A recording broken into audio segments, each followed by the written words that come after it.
பாய் ரெண்டு தலைவாணியும் போட்டுக்கிட்டா பேசாம படுத்துக்கலாம் என்ன. ஆனா வெக்க அடிக்கும். ஆனா இந்த ஊர்ல அவ்வளவா வெக்க தெரியல. அட படுக்கத்தே ரெடியா நிக்கிறியா நீயும்? ஆமா. என்னடா அக்கா மூட்டையை ஊத்துருச்சுன்னு சொல்லாதீங்க. வீட்டுல இருக்கையில வீட்டுல இருக்க வேலையாவது பாத்துறணும். இங்கிட்டு வாங்க அப்படி வெளிச்சம் தெரியாது, இருட்டா தெரியல. அடுத்த எப்படி இருந்தா என்ன எடுத்துட்டு போயிடுறேன். நீ வேற முகம் தெரியுதா கிளியரா? இப்படி இருந்தீங்கன்னா நல்லா தெரியும், நல்லா கிளீனா தெரியுது. ஆமா ஆமா. சரி, எல்லாரும் அதனா மிளகுல இருந்து எப்படி நீங்க அந்த மிளகுல இருந்து பொடி வாங்குறீங்களே அதுல என்ன லாபம் உங்களுக்கு? அதுல என்னமோ பிரிச்சு எடுக்கிறீங்களே, அந்த பொல்லுன்னு சொல்றத எப்படி பார்த்து நீங்க பிரிச்சு? ஏற்கனவே நாங்க கிளியரா சொல்லிருப்போம். அவங்க கேட்டது என்னன்னா, எப்படி நீங்க இங்க வாங்குற இடத்துல நீங்க கணிச்சிடுறீங்க எப்படி? சரி இதுல இருக்கு இல்லன்றதை எப்படி கணிக்கிறீங்கன்னு. சின்ன பொண்ணா பெரிய பொண்ணான்னு பார்த்தோன்னே தெரியாதா? இப்ப என்னை பார்த்தா பொண்ணு மாதிரி தெரியுதா, பொம்பளை மாதிரி தெரியுதா, எரும மாதிரி தெரியுது? அப்படி எரும மாதிரி தெரியுது அப்படிங்கிறீங்களா? பிடிக்காதவங்க அப்படித்தான் நினைச்சிருப்பீங்க, பிடிச்சவங்க என் செல்லம் அப்படின்னு இருப்பீங்க. ஐயோ ரொம்ப வாங்க. எப்படின்னா இப்படித்தேன். இப்ப இந்த வீட்டுல பொடி எடுப்பியான்னு கேட்டாங்க. ஆமா எடுப்போம்னு சொன்னோம். இப்ப பார்த்தா இங்க பாருங்க, தெரியுதா உங்களுக்கு? மணி தெரியுதுங்களா? இந்த மணி மாதிரி தெரியுது பாத்தீங்களா? இங்க இருங்க, இப்படி செய்யும் போதே தெரியும். தெரிகிறது, புல்லா இருக்கிறது தெரிகிறது. பார்த்தாலே தெரியுங்க. அது இந்த வியாபாரம் பாக்குறவங்களுக்கு தன்னால தெரியும். இங்க பாருங்க, இது இப்படி பார்த்தோன்னு முத்து முத்தா தெரியுது பாருங்க. இந்த மாதிரி இருந்துச்சுன்னா சரி ரைட்டு, நமக்கு அதுல அடுத்து யார் போனு ஒரு நிமிஷம் ஏன்னா இது சவுண்ட் கேட்கும். அப்போ நமக்கு இதுல ஏதோ ஒரு லாபம் இருக்கு, சரி நம்ம எடுக்கலாம். அதாவது இந்த கூட கொடுத்தா கூட நமக்கு அதுல லாபம் இருக்கு அப்படின்னு நம்ம நினைச்சோம். வெறும் பொடிக்கு பாத்தீங்கன்னா நான் 20 ரூபா கொடுத்து எடுப்பேங்க. பாக்கி உள்ளவங்க எவ்வளவு கொடுத்து எடுப்பாங்கன்னு எனக்கு தெரியாது. நான் 20 ரூபா 22 ரூபாய்க்கு எடுப்பேன். ஏன்னா இங்க 30 ரூபா 32 ரூபா தான் இருக்கு உங்களுக்கு. நீங்க பாத்தீங்கன்னா தெரியும். சோ கிலோவுக்கு 10 ரூபா கிடைக்கிற மாதிரி தான் நாங்க எடுப்போம். அது நான் பப்ளிக்கா சொல்லியிருக்கேன். எனக்கு பயம் கிடையாது. பொடிக்காரும் பாப்பாரு, பொடி கொடுக்குறவங்களும் பாப்பாங்க.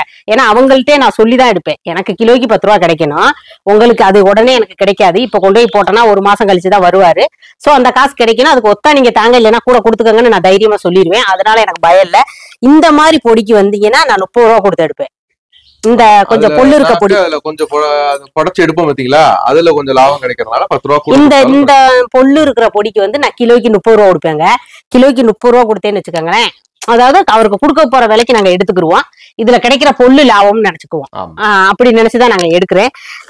அதிக விலைக்கெல்லாம் நான் எடுக்க மாட்டேன். சிலர் வெறும் பொல்லா கொடுப்பாங்க, கொஞ்சம் வரவும் பொல்லுமா கொடுப்பாங்க. அவங்கள்ட்ட 50க்கு எடுப்பேன், சிலப்ப 100க்கு எடுப்பேன். பொல்லு எப்படி இருக்குன்னு பாத்துட்டு குவாலிட்டி அனுசரிச்சு அது ஒரு வியாபாரம் தானே. ஒவ்வொரு வியாபாரிகளுக்கு தான் தெரியும் அது எவ்வளவுக்கு போகும், அது எவ்வளவுக்கு எடுத்தா ஒரு அனுசரணையில நமக்கு லாபம் கிடைக்கும். சில நேரம் முத்து சில வீட்டுல போய் வியாபாரம் மொத்த கம்மதிக்கு எடுத்தாங்கன்னா பிடிக்காம கோவத்துல போட்டுட்டு வந்துருவாங்க. அதே வீட்டுல 2ஆம் தரம் நான் போய் வாங்கிட்டு வந்துருவேன். ஏண்டி நான் இவ்வளவுதான் சொல்லி நீ இவ்வளவு சொல்லி வாங்கிட்டு வந்திருக்கீங்க, இது நல்லதா அப்படின்னு கேட்பாங்க. 50 ரூபா கிடைச்சாலும் கசக்குதா? நல்லதான்னு கேட்க மாட்டேன். நீ இப்படி போய் சரி 1 ரூபா 2 ரூபா கூட கொடுத்துட்டு நாளைக்கு அந்த வீட்டுக்கு போனா நாளை நீ ஏத்தலைன்னா போட்டு உங்களுக்கு வேண்டான்னு சொல்லி தானே போட்டுட்டு வந்தீங்க. உங்களுக்கு வேண்டான்னு சொல்லி போட்டுட்டு வந்ததை எனக்கு ஒத்தனால நான் எடுத்துக்கிட்டேன். அதாவது எனக்கு 100 ரூபா கிடைச்சா போதும் நான் நினைச்சு எடுக்கிறேன். நீங்க 500 ரூபா லாபம் கிடைக்கணும்னு நீங்க நினைச்சீங்கன்னா உங்களுக்கு கொடுக்கல. உங்களுக்கு கிடைக்கும் போது நீங்க வாங்கிக்கங்க. எனக்கு கிடைச்சது போதுண்டா சாமின்னு நான் வாங்கிட்டு வந்துட்டேன். எவ்வளவுதான் வித்தியாசம். இப்படி இருக்கிறீங்களே மக்கள் நீங்களே அப்படின்னு அப்ப ஒரு வீட்டுக்கு 500 1000 லாபம் பாக்குறீங்களான்னு இல்ல இல்ல அப்படி பாக்குறவங்க இருக்காங்க. ஏன்னா அடுத்த வீட்டுல சமாளிக்கல. இதுதான் உண்மை. ஒரே வீட்டுல 500 600 ரூபா லாபம் பார்த்துட்டு ஏன்னா அடுத்த வீட்டுல வியாபாரம் ஓடுமோ ஓடாதோன்னு தெரியாது. சோ கிடைச்ச வீட்டுல ஆம்பளை ஆளுகெல்லாம் சம்பளம் பார்க்கணும், அவங்க செலவுன்னு ஒண்ணு இருக்குல்ல, அதை பார்த்துக்கிட்டு வீட்டுக்கு வந்துடலாம்னு நினைச்சு வர்றவங்களும் இருக்காங்க. 10 வீடு பொம்பளை ஆளுக நம்ம அலைஞ்சாலும் பரவாயில்ல 100 கிடைச்சாலும் போதுன்னு அலைஞ்சு சாயந்தரம் வரைக்கும் 100 ரூபா லாபத்துல எடுக்கிறவங்களும் இருக்காங்க. சோ வியாபாரி எல்லாரும் அப்படித்தான் இருப்பாங்க. நான் கொஞ்சம் அதுல எல்லார்ட்டையுமே திட்டு வாங்கக்கூடிய ஒரு வியாபாரி. வியாபாரி எல்லார்ட்டையும் திட்டுவேன். அந்த குரங்கு போன இடத்துல எல்லாம் விலை ஏத்திட்டு வந்துருது அப்படின்னு சொல்லி என்னை திட்டுவாங்க. திட்டுனாலும் அவ்வாடு திட்டு எனக்கு ஒக்குதுப்பா நான் எடுக்கிறேன், உங்களுக்கு என்ன வருத்தம் அப்படின்ட்டு வந்துருவேன் நானு. என்னடா இவாட்டுக்கு சௌரியத்துக்கு போன ஆன் பண்ணி வச்சுட்டு போய் உட்காந்துட்டாங்க பொடி புடைக்கிறதுக்கு அப்படின்னு நினைக்க போறீங்களா? இன்னைக்கு மைக் மாட்டிருக்கான். ஆமா, அதனால உங்களுக்கு சவுண்ட் நல்லா கேக்கும். போன ட்ரிப்பே சவுண்ட் இல்லன்னு வேற சொல்லிக்கிட்டே இருந்தீங்களா, அதனால இன்னைக்கு மைக்க மாட்டிட்டு வந்து உட்காந்தாச்சு. ஆமா, நான் கொஞ்சம் புடைக்க கத்துக்கிட்டேங்க. நான் அன்னைக்கு உட்காந்து புடைச்சேன் பாத்தீங்களா, சார் மீட்டிங் போன அன்னைக்கு தான் கத்துக்கவே செஞ்சீங்களா? சரி, இப்படி 2 முறை ஒரு ஆள், அதாவது 2 முறம் 3 முறம் வச்சு வேலை ஆக்குற ஒரே ஆளு சாந்தாவாத்தான் இருக்கும் நான் நினைக்கிறேன். இப்படித்தான் இந்த புடைச்சிட்டோம் பாத்தீங்களா, வந்துருச்சா? கொஞ்சோண்டு புடைச்சதுக்கு தெரியுதா? தெரியுது. அந்த மாதிரி இருக்கு. ரைட். என்ன பேசுங்க. அப்புறம் எல்லாரும் என்ன பண்ணிக்கிட்டு இருக்கீங்க? மத்தியான சாப்பாடு முடிச்சிட்டீங்களா? மணி எத்தனைன்னு பாத்தீங்கன்னா 2 மணி இருக்கும்னு நினைக்கிறேன். ஆமா, 1 மணி ஆச்சு. 1:10 போது முத்து சொல்லனே. நாங்கெல்லாம் சாப்பிட்டோங்க. சாப்பிட்டு விட்டுட்டுதான் சரி இன்னைக்கு ஏதாச்சும் பேசி விட்டுருவோம் அப்படின்னு நினைச்சிட்டு தான் உங்ககிட்ட வந்து உட்காந்துருக்கு. ஒரு 4-5 கேள்வி இருக்குது, அந்த கேள்விக்கும் பதில் சொன்ன மாதிரி ஆயிரும் அப்படின்ற ஒரு காரணத்துக்காக வீடியோ ஆன் பண்ணி உட்காந்தாச்சு. இல்லைனாலும் நீங்க வீடியோ ஆன் பண்ணி வைக்கிறாடா இலை கவனிப்பயில அப்படின்னு நீங்க சொல்றது எங்க காதுல நல்லா கேக்குது. பக்கத்துல வைக்க வேண்டாம்னு நினைக்கிறீங்களா? பக்கத்துல வச்சிரவா? கொஞ்சம் ரொம்ப தூரமா இருக்க மாதிரி. அது நம்ம இங்க இருந்து தள்ளி பாக்குறோம் அப்படி இருக்குமா? செல்ல பக்கத்துல வச்சு பாக்குறவங்களுக்கு பக்கத்துலதான் தெரியும். ஓ அப்படியோ? ஆமா ஆமா, நம்ம இங்க இருந்து தள்ளி வச்சு பாக்குறோம், நமக்கு அப்படி தெரியுது. சரி சரி ரைட். சார் சொன்னா சரியாத்தான் இருக்கும். சரியாத்தான் இருக்கும். நமக்கு ஒண்ணும் தெரியல, அதனால தெரிஞ்சுக்க முடியல. அப்பா கொஞ்சம் நஞ்ச ஓட்டாங்க. கொஞ்சம் விடிஞ்சு எந்திரிச்சா பிள்ளைல இருந்து அம்மால இருந்து எல்லாம் ஓட்டியே நம்மள உட்கார வச்சிருவாங்க. தங்கம் குடும்பத்துல ஓட்டணும், கிண்டல் பண்ணணும், நக்கலு கேலி சண்டை எல்லாமே இருக்கணும். கண்டிப்பா கண்டிப்பா. என்னங்க அதெல்லாம் இருந்தா தான் ஒரு நல்லா இருக்கும். அடுத்தவங்க கிண்டல் பண்றத விட நம்மளே கிண்டல் பண்ணிக்கணும். வாஸ்தவமான பேச்சு. அடுத்தவங்க நக்கல் பண்ணி பண்ற மாதிரி தான் வாழக்கூடாது. நம்மளே கிண்டல் பண்ணி வாழ்ந்துக்கலாம். சரி, டைரக்டா நம்ம கேள்விக்கு போயிடலாமா? ஓகே, நமக்கு கேள்விக்கு போயிடலாம். பஸ்ல எப்படி சாந்தாக்கா பழசு கொண்டு வருவீங்க? சிரமமா இருக்காதா? அதை எங்களுக்கு சொல்லுங்க பிளீஸ். ஃபர்ஸ்ட் நான் எப்படி பண்ணேன்னா, இங்க இருந்து பாத்திரக்கொட்டை, நான் இல்ல எல்லா பாத்திர வியாபாரிகளுமே முன்னாடி பஸ்ல போகும்போது பாத்திரக்கொட்டையை எடுத்துக்கிட்டு தான் பஸ்ஸுக்கு போவோம். அப்ப பின்னாடி சீட்ல பாத்திரக்கொட்டையை வச்சுட்டு பின்னாடி கொஞ்சம் எடுத்த மாதிரி இருக்கும், அங்க பாத்திரக்கொட்டையை வச்சுட்டு முன்னாடி போய் உட்காந்துக்குருவோம் கட்டி வச்சுட்டு. இல்லைன்னா பாத்திரக்கொட்டையை வச்சுக்கிட்டே அதுக்கு பக்கத்திலே உட்காந்துக்குருவோம். அப்படிதான் போவோம். அங்க இறங்கும் போது 1 சாக்கு 1.5 சாக்குன்னா பஸ்ல ஏத்தி போட்டுக்கிட்டு வந்துருவோம். ஒரு 5-6 சாக்கு 6-7 சாக்கு கிடைச்சிருச்சுன்னு சொன்னா முத நாள் அங்க வாங்கி வச்சுட்டு இன்னொரு நாள் அதே ஊருக்கு இறங்கி பார்க்காத வீடுகளையும் பார்த்து சேர்த்து ஏத்திக்கிட்டு வருவாங்க. முத நாள் 5 சாக்கு, மறுநாள் 5 சாக்கு கிடைச்சிச்சுன்னா 10 சாக்கை ஏத்தி ஒரு குட்ஸ் வாடகைக்கு கூப்பிட்டு ஏத்திட்டு வருவாங்க. இல்ல முத நாளே 5 சாக்கு தான் கிடைக்குது, ஏத்திக்கிட்டு வந்துடலாம், நல்ல வியாபாரமா இருக்கும், வண்டி கூலி ஒரு 300 ரூபா போனாலும் நமக்கு ஒரு சம்பளம் 700 ரூபா கிடைக்கும்னு தெரிஞ்சிச்சுன்னா கண்டிப்பா நாங்க வண்டியை கூப்பிட்டு ஏத்திக்கிட்டு வந்துருவோம். சாயந்தரம் ரிட்டர்ன் வரும்போது வாடகைக்கு ஒரு வண்டியை கூப்பிட்டு ஏத்திட்டு வருவோம். கடையில கொண்டாந்து இறக்கி விட்டு போயிருவாங்க. அப்படிதாங்க செய்யறது. பஸ்ல போறது சிரமம். அவங்க என்ன கேக்குறாங்கன்னா, சிரமமா இருக்காதான்னு கேட்டாங்க. அதுக்கு என்ன பதில்னா, அதாவது 2 பேரா சேர்ந்து போனா அவ்வளவு தூரம் சிரமமா இருக்காது. ஏன்னா பஸ்ல ஏறும் போதே ஒரு ஆள் பாத்திரத்தை எடுத்து கொடுத்துட்டு வலையை எடுத்து கொடுத்துட்டோம்னா மேல ஒரு ஆள் நின்று வாங்கி உள்ள வச்சிருவாங்க, கட்டிக்கிட்டு பக்கத்துல உட்காந்து வந்துடலாம். மறுபடியும் அங்க கொண்டு இறங்குற இடத்துல ஏதாச்சும் ஸ்டாப் சொல்லி டிக்கெட் எடுப்போம் பாத்தீங்களா, அங்க வந்து நம்ம அப்படி பாத்திரத்தை நம்ம 2 ஆள் போயிடாங்கன்னா கீழே ஒரு ஆள் இறங்கி நின்னுக்கலாம். மேல இருந்து ஒரு ஆள் பாத்திரத்தை எடுத்து கொடுத்தோம்னா அதை வாங்கி அங்க வச்சுக்குவாங்க. ஒரு ஆள் போனா கொடுக்கும்போது இப்ப லேடிஸ் மட்டும், ஜென்ஸ்னா டக்குன்னு தூக்கி மேல வச்சிருவாங்க. லேடிஸ் மட்டும் போறவங்க என்ன பண்ணுவாங்கன்னா இதை கொண்டே மேல கொண்டே தூக்கி கொண்டே பஸ்ல வைக்கணும். அது கொஞ்சம் சிரமம். திருப்பி அதை போய் இறங்குற ஸ்டாப்ல வந்து சாந்தா பெரும்பாலும் என்ன செய்வாங்கன்னா கடைசி ஸ்டாப்ல தான் போய் இறங்குவாங்க. ஏன்னா இவங்களுக்கு என்னைக்குமே ஏறிடுவாங்க, பாத்திரத்தை வச்சுக்கிட்டு இறங்குறது இவங்களுக்கு ரொம்ப கஷ்டமா இருக்கும். அது இறங்க மாட்டாங்க. ஒண்ணு கீழே இறங்கிட்டு இந்த கிளீனர் யாராச்சும் இருப்பாங்கல்ல, அவங்ககிட்ட எடுத்து கொடுக்க சொல்லுவாங்க. இல்லாட்டி கடைசி ஸ்டாப்னா எல்லாரும் இறங்க விட்டு, ஏன்னா உங்களுக்கு ஒரு கூச்சம் வருது, ஏன்னா இறங்கும் போது அளவா விழுந்துருவோமோ. ஒரு தவணை விழுந்தனால எனக்கு அந்த பயம், ஒரு தவணை குப்பரை அடிச்சு விழுந்துட்டேன் பாத்திரக்கொட்டையோட, அதனால எனக்கு அந்த பயம் வந்துருச்சு. அதனால இப்ப மேக்சிமம் நான் செய்யும் பாத்திரம் வண்டியில போகும்போது இறங்கிடுவேன். கண்ட்ரைட்டை விட்டு அது ஒண்ணு எடுத்து தாப்பாப்புனா அவர் எடுத்து கொடுத்துருவாரு, நான் வாங்கிக்கிடுவேன். அதே மாதிரி பழசு சாயந்தரம் கிடைக்கும் போது 1 சாக்கு 2 சாக்கு எல்லாம் முன்னாடி கிடைக்கும் போது எப்படின்னாக்கும், சாயந்தரம் ஸ்கூல் பிள்ளைங்க எல்லாம் விட்டு ரொம்ப நேரம் கழிச்சு, அதாவது ஸ்கூல் பிள்ளைங்களோட ட்ரிப் எல்லாம் இருக்கும் பாத்தீங்களா, அதெல்லாம் முடிஞ்சதுக்கு அப்புறம் தான் நாங்க வந்து மேக்சிமம் வியாபாரிகள் எல்லாருமே ஏத்துவோம். ஏன்னா அப்பதான் கொஞ்சம் கூட்டம் இருக்காது. அவங்களும் எடுத்துக்குவாங்க. எப்படின்னா சரி வாங்க ஏறிக்கங்க அப்படின்னு சொல்லுவாங்க. இல்லாட்டி ஸ்கூல் பிள்ளைங்களோட கூட்டத்துல உங்களை நீங்க இதை வச்சுட்டு போக முடியாது, நாங்க ஏத்த மாட்டோம்ட்டு போயிருவாங்க. அது வரைக்கும் காத்திருந்து அந்த 2 சாக்குனாலும் ஏத்தி வண்டியில பேக் சைட்ல போட்டுக்கிட்டு அதுல டிக்கெட் எடுத்து தான் போவோம். அப்படித்தான் எல்லா வியாபாரிகளுமே செஞ்சுட்டு. இப்போ மேக்சிமம் பஸ்ல வர்ற வியாபாரிகள் குறைஞ்சிட்டாங்க. அதாவது பழசு ஏத்திட்டு வர்றது குறைஞ்சிட்டாங்க. எல்லாருமே ஒரு 4 நாளைக்கு 3 நாளைக்கு வாங்கி போட்டு வண்டியில ஏத்திட்டு வர்றதுக்கு தான் இப்ப எல்லாருமே பழகிட்டாங்க. அவ்வளவுதான். அடுத்த கேள்வி சொல்லிடுமா? அடுத்த கேள்வி பாத்தீங்கன்னா, அக்கா அண்ணா நம்ம ஊர்ல கடலை ஆயில் அப்புறம் ரீஃபண்ட் ஆயில் தான் சமையல் பண்ணுவோம். நீங்க எல்லாம் இங்க இருக்கும்போது இந்த ஆயில் தானே சமையல் பண்ணி சாப்பிட்டு இருப்பீங்க. இப்போ எப்படி அக்கா கோகனட் ஆயில் சமையல் பண்ணி சாப்பிடுறீங்க? உங்களுக்கு பிடிக்குதா இல்ல பழகிட்டோம்னு சாப்பிட்டுக்கிட்டு இருக்கீங்களா? இல்லங்க, நல்லா தான் இருக்கும், டேஸ்டா தான் இருக்கும், ஒன்னும் தெரிஞ்சுக்காது. 2வது நல்ல விஷயம் தானே. கோகோனட் தேங்காய் எண்ணெய் வந்து ரொம்ப நல்லதுதான். நிறைய பேர் சொல்றாங்க தேங்காய் எண்ணெய் கொலஸ்ட்ரால் வரும்னு. அப்படியெல்லாம் இல்லைன்னு தான் இன்னொருத்தவங்க சொல்றாங்க. ஆனா எதை நம்புறதுன்னு தெரியல. சாப்பிட ஓகே தான் இருக்கு எங்களுக்கு. எங்களுக்கு அந்த கோகனட் ஆயில் வந்து சில பேர் சொல்லுவாங்க தேங்காய் எண்ணெய் ஸ்மெல் அடிச்சாக்க நமக்கு சாப்பிட முடியாது அப்படின்லாம் சொல்லுவாங்க. ஆனா எங்களுக்கு அது பழகிருச்சு. அதுவும் இல்லாம எங்களுக்கு அந்த டேஸ்ட் பிடிச்சதுனால நம்ம சரி சாப்பிடுவோம் அப்படின்ட்டு சாப்பிடுறதுதான். ஆமா, அது இப்ப நல்லெண்ணெய் மட்டும்தான் முத்துக்கு அவ்வளவா பிடிக்காது. புளிக்குழம்பு வச்சா நல்லெண்ணெயில தான் வைப்போம். வைக்கும் போது அது வந்து முத்துக்கு அவ்வளவா அந்த இது டேஸ்ட் எனக்கு சரியில்லை அப்படின்றாங்க. தேங்காய் எண்ணெய் கோல்டு வின்னரு.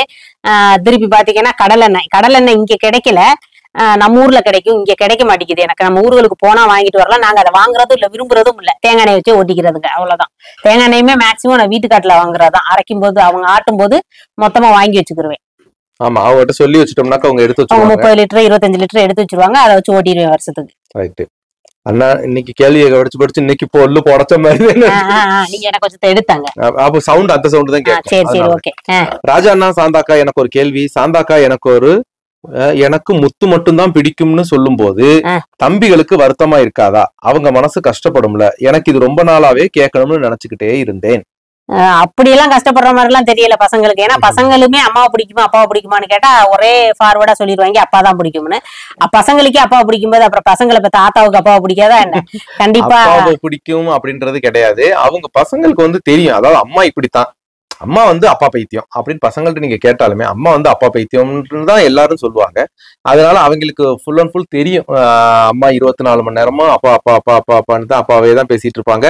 அம்மாவை வந்து யாரு பிடிக்கும்னு கேட்டா முதல்ல நம்மளை விட அப்பாவை தான் சொல்லுவாங்கன்றது அவங்களுக்கே நல்லாவே தெரியும். அதனால என்னன்னு தெரியல, எனக்கு பசங்களை விட அப்பாவை தான் எனக்கு ரொம்ப பிடிக்கும். அதுக்காக பிள்ளைகளை பிடிக்காம தாய் எந்த தாய் இருக்காது, பிடிக்கும். ஒரு படி மேலனாலும் அது அப்படின்னு சொல்லி சொல்லுவாங்க. கண்டிப்பா என் முத்துதான் பிடிக்கும். பிள்ளைங்க கவலைப்படுறாங்களான்னா இது வரைக்கும் கவலைப்படலன்னு நினைக்கிறேன். கவலை உள்ள பட்டாங்களான்னு தெரியல. ஆனா எங்க கிட்ட இது வரைக்கும் கேட்டதுல சொன்னது கிடையாது. ஏமா எங்களை சொல்ல மாட்டேங்கிற அப்படின்னு எல்லாம் கேட்டது கிடையாது. அவங்க அம்மாவுக்கு யாரா பிடிக்கும், இதுல என்ன டவுட், எங்க அப்பாவையும் பிடிக்கும் அப்படின்னு சொல்லிடுவாங்க.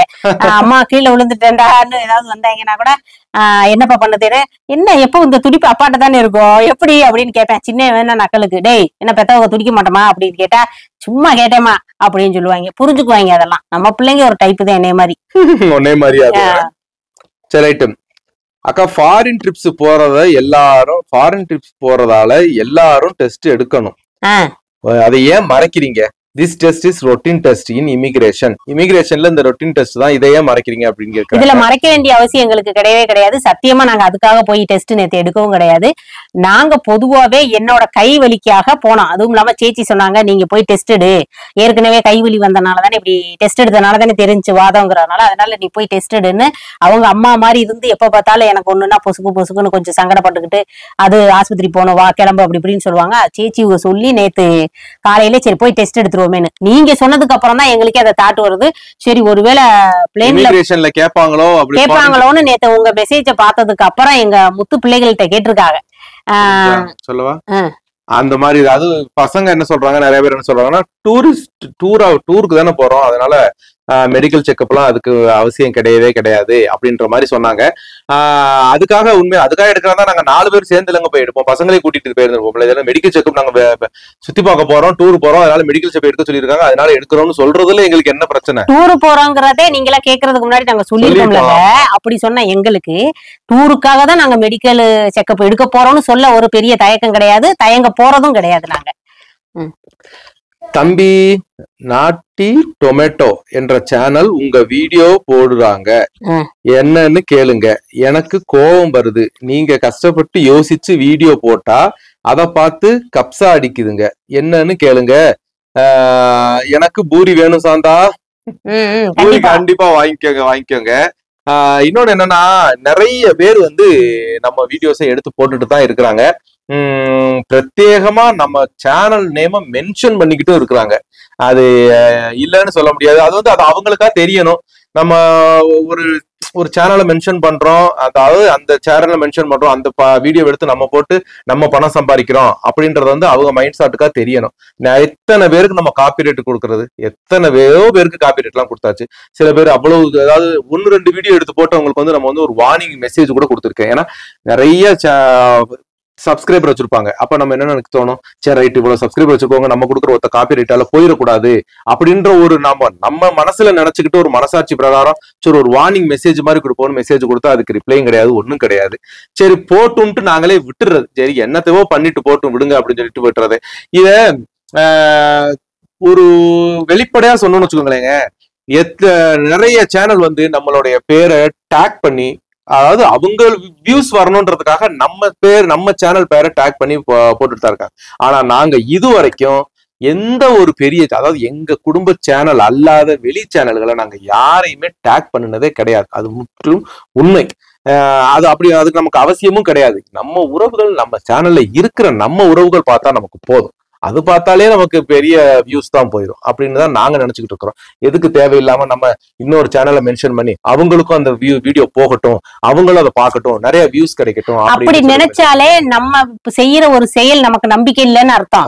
நம்ம இன்னொருத்தவங்களை தொணை பிடிச்சோம்னாலே அப்ப நம்ம நல்லா செய்யலேங்கிற தாட்டு நம்ம மனசுக்குள்ள இருக்க போய் தான் இன்னொருத்தவங்களை தொணை பிடிச்சுக்கிறோம்.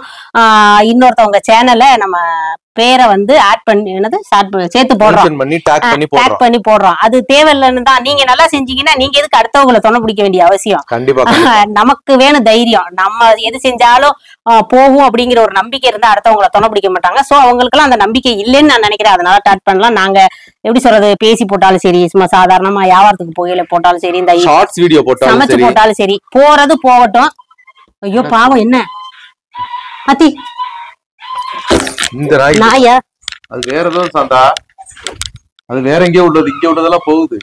ஐயோ நாயா, ஒரு நிமிஷம் பேசுகிறீங்க.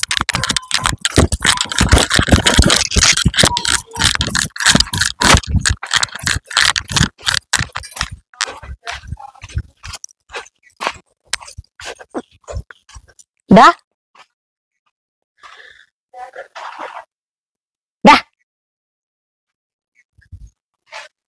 ஷோ, ఎంత ஒட்டி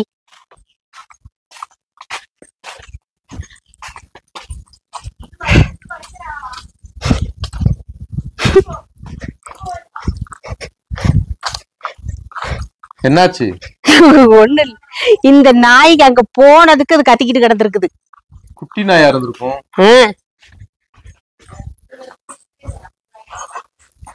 ஓ, நடுங்கிருச்சு எனக்கு கை காலெல்லாம்.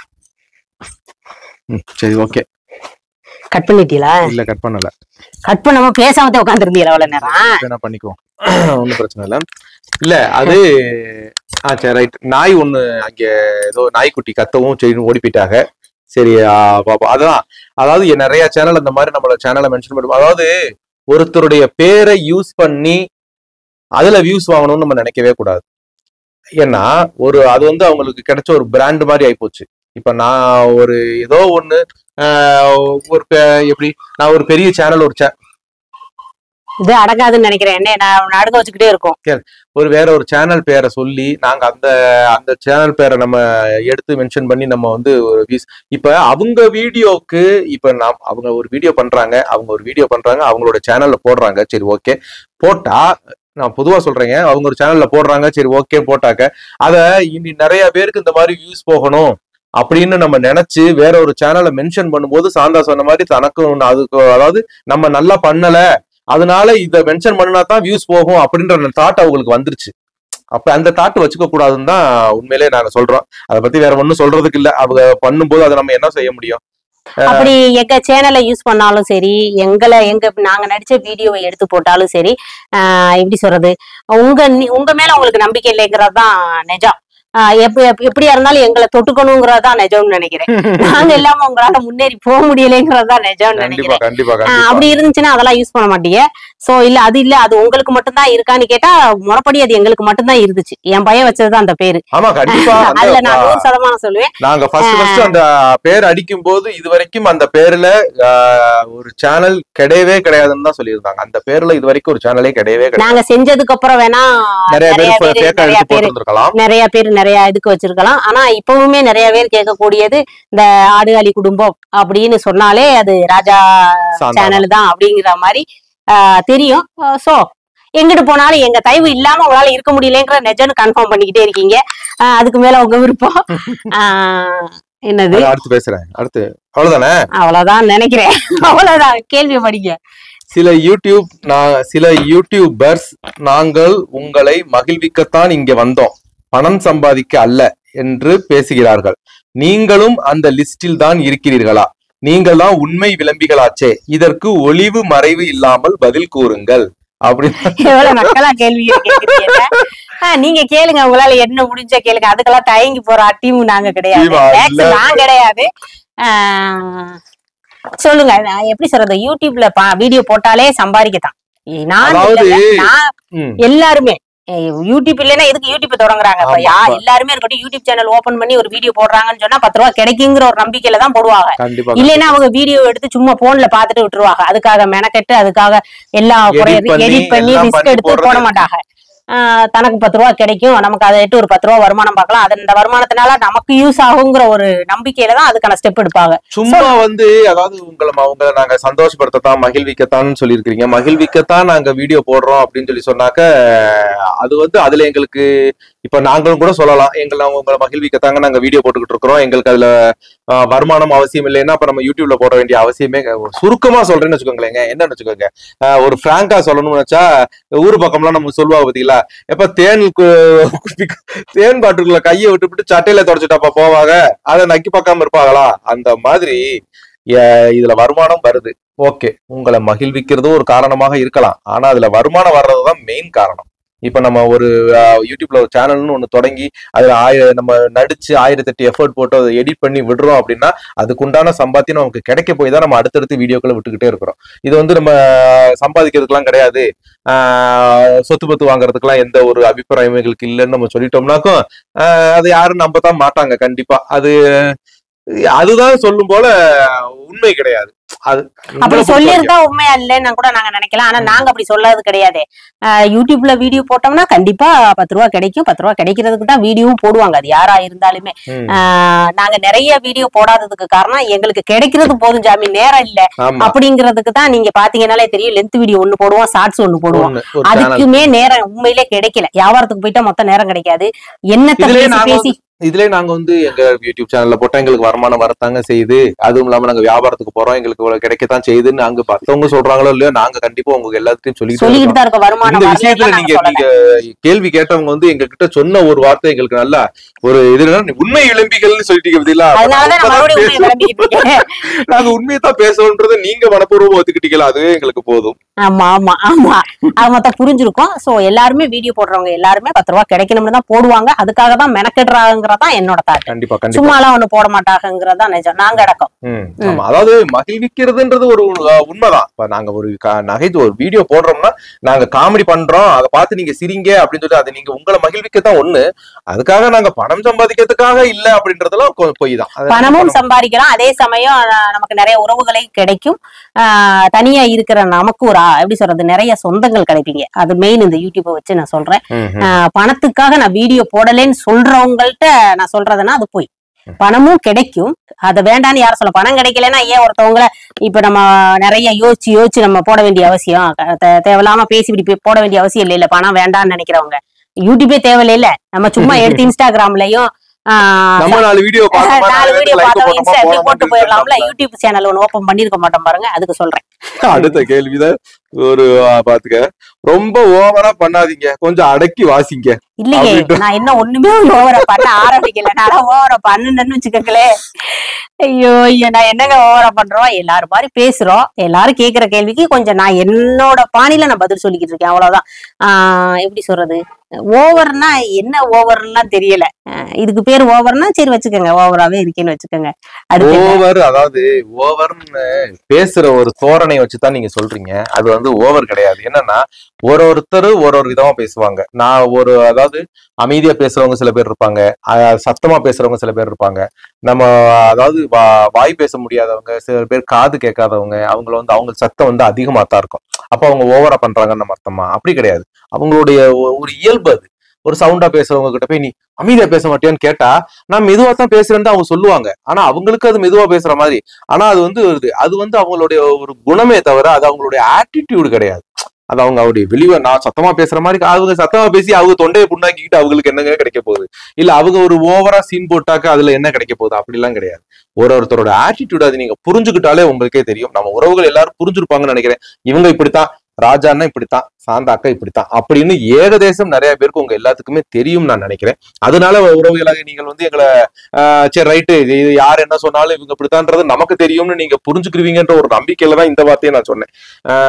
என்னன்னா இல்லாட்டி இந்த கமெண்ட் நம்ம படிக்க வேண்டிய அவசியமே இல்லை. சரி பேட் கமெண்ட் தானே டெலிட் பண்ணிட்டு போயிடும்னு நினைச்சேன். இல்ல ஓவரா பண்ணாதீங்க, சீன் போடாதீங்கன்னு சொல்லி சொன்னா நம்ம என்ன ஓவரா பண்ணிட்டு சொல்றாங்களேன்ற ஒரு காரணத்துக்காக தான். எனக்கு சீன் போட வேண்டிய அவசியம்லாம் எங்களுக்கு கிடையாது. நாங்க எங்கள்கிட்ட நடந்ததை சொல்லிக்கிட்டு இருக்கோம்.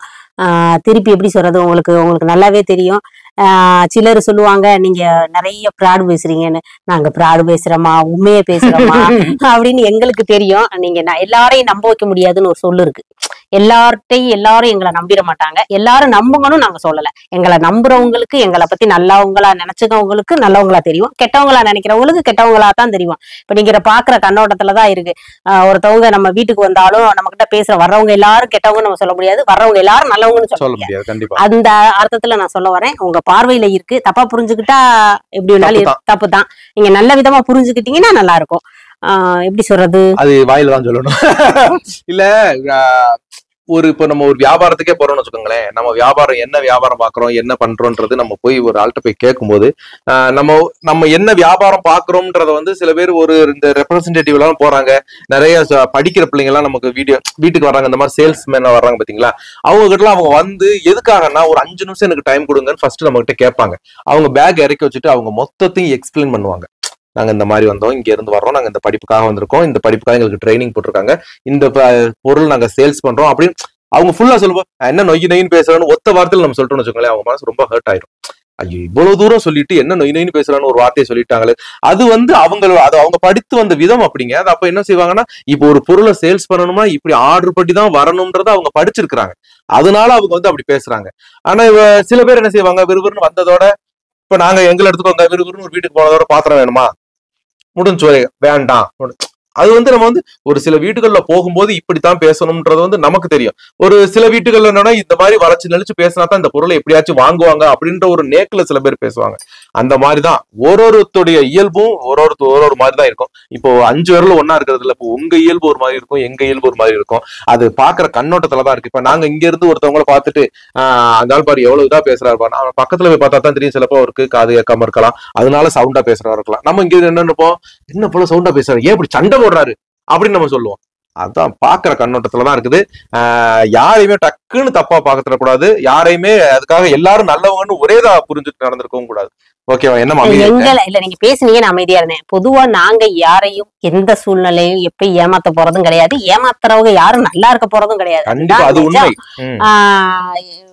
அதுதான் கடவுள். முன்னாடி எல்லாம் சாமி பின்னாடிதான் தண்டிப்பாருன்னு சொல்லுவாங்க. அப்படி எல்லாம் கிடையாது. இப்பெல்லாம் அப்ப ஸ்டேட் பார்வரா கொடுத்துருவாரு.